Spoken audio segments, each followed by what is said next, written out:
अच्छा, आप रफीगंज विधानसभा क्षेत्र से आते हैं, वहाँ वर्तमान विधायक हैं, कैसा काम रहा उनका? निरंकुश और निकम्मा कामचोर विधायक सिर्फ चुनाव के टाइम में समीकरण जातीय समीकरण को इस्तेमाल करके जीत के चले जाते थे। हम लोग जात पात धर्म और हिंदू मुस्लिम मंदिर मस्जिद के नाम पे ठगा गया, 5 किलो अनाज के नाम पे ठगा गया।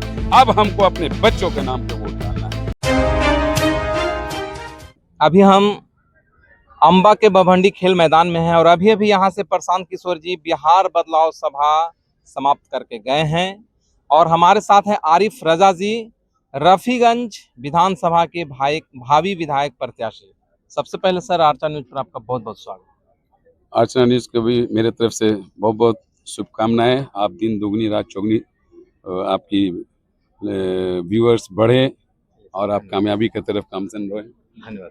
तो क्या कहिएगा सर, पहले यहाँ जो आज कार्यक्रम है, कार्यक्रम कैसा रहा, सफल रहा? क्योंकि इस पर विपक्ष जो भी है आपको कमेंट जरूर करेंगे कि कार्यक्रम असफल रहा। आपके अनुसार ये कार्यक्रम कैसा रहा आज? देखिए, प्रशांत जी का जो जादुई जो अंदाज है लोगों को समझाने का, उसका असर ऐसा है कि ये भीड़ इस तरीके से आ रही है और आप देखेंगे कि ये भीड़ धीरे धीरे धीरे धीरे जैसे जैसे उनका सभा आगे की तरफ और उनकी सभा आगे की तरफ बढ़ रही है, भीड़ में मल्टीपल पैटर्न पे या भीड़ बढ़ते जा रही है।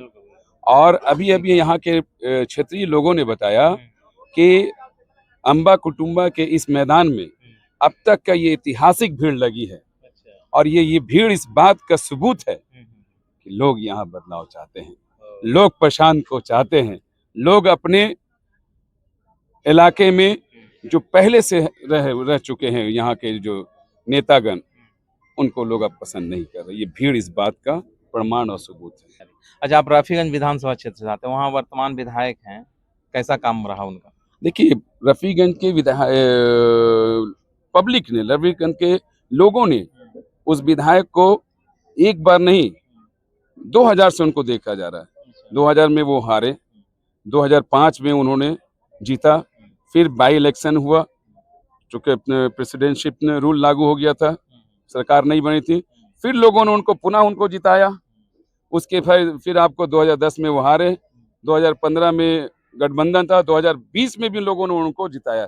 3 बार रफीगंज के जनता ने उनको जिताया, इस उम्मीद के साथ कि विधायक भले बाहरी हैं लेकिन हमारे विधायक है, हमने इनको कीमती वोट दे के जिताया है। अगले 5 साल तक ये हमारे बीच में रह करके ये हमारी मजबूत आवाज बनेंगे, हमारे समस्याओं का समाधान निकालेंगे।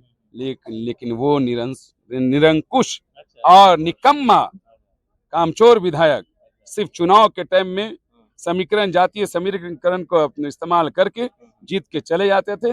5 साल उन्होंने समाज के बीच में कभी अपना शक्ल नहीं दिखाया और उन्होंने वहां के भोली भाली जनता को झूठे वादों से लुभा करके उनकी कीमती वोट को ठगा। उसी का रिएक्शन है कि आज उनको ये दिन देखना पड़ रहा है, आज देखना पड़ रहा है। तो लोगों का अब पिछले 2000 में 2020 में भी वहां के क्षेत्रीय लोगों ने ये नारा लगाया था कि बाहरी भगाओ, लोकल जिताओ, लोकल लाओ, और उसको लीड कर रहे थे हम जैसे नेताओं ने। तो इस बार लोगों ने, रफीगंज के सरजमी के लोगों ने संकल्प ले लिया, कसम खा लिया है कि किसी बाहरी को हम एंट्री नहीं मारने देंगे, जो होगा हमारा वो क्षेत्रीय होगा, लोकल होगा।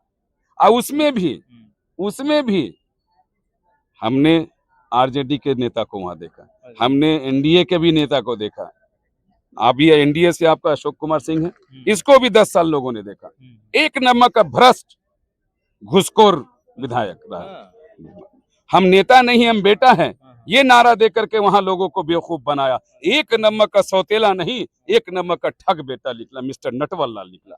और निहाल साहब तो खैर क्या कहना है, इनका तो इतिहास ही अलग है, हम इन पे ज्यादा नहीं बोलेंगे, इनको परिणाम मिल गया है। तो सब लोगों ने ठगा है रफीगंज के लोगों को। इस बार लोगों ने दृढ़ संकल्प ले लिया है कि जिनसे हमने ठगाए हैं, जिन नेताओं ने, जिन पार्टियों ने पिछले 35 साल से हमको ठगा है, इस बार उसको उठा करके फेंक देना है और जन स्वराज को लाना है, जनता की राज को लाना है, ताकि हर घर खुशहाल रहे, बच्चों को शिक्षा मिले, नौजवानों को रोजगार मिले, महिलाओं को स्वरोजगार करने के लिए इनको पूंजी मिले, हमारे बुजुर्गों को सम्मानजनक पेंशन मिले और किसानों को आमदनी दुगनी तिगनी हो। मनरेगा के तहत जो लूट खसोट हो रहा है अरबों खरबों रुपए का, उसको मनरेगा से जोड़ करके इनको फ्री में लेबर दिया जाए। ये वहां के लोगों ने संकल्प लिया है और प्रशांत जी से तो वहां के लोग इतना प्रभावित हैं कि अब तक उन लोगों ने समझ में आया उन लोगों को कि अब तक हम लोग जात पात धर्म और हिंदू मुस्लिम मंदिर मस्जिद के नाम पे ठगा गया, 5 किलो अनाज के नाम पे ठगा गया। अब हमको अपने बच्चों के नाम पे वोट डालना है, अपने बच्चों की चिंता फिक्र करना है, तभी बिहार बदलेगा, बिहार का व्यवस्था बदलेगा और प्रशांत किशोर के नेतृत्व में अगले 10 साल में बिहार विकसित राज्यों में आके खड़ा होगा और यही बिहार गुजरात मॉडल का टक्कर देगा।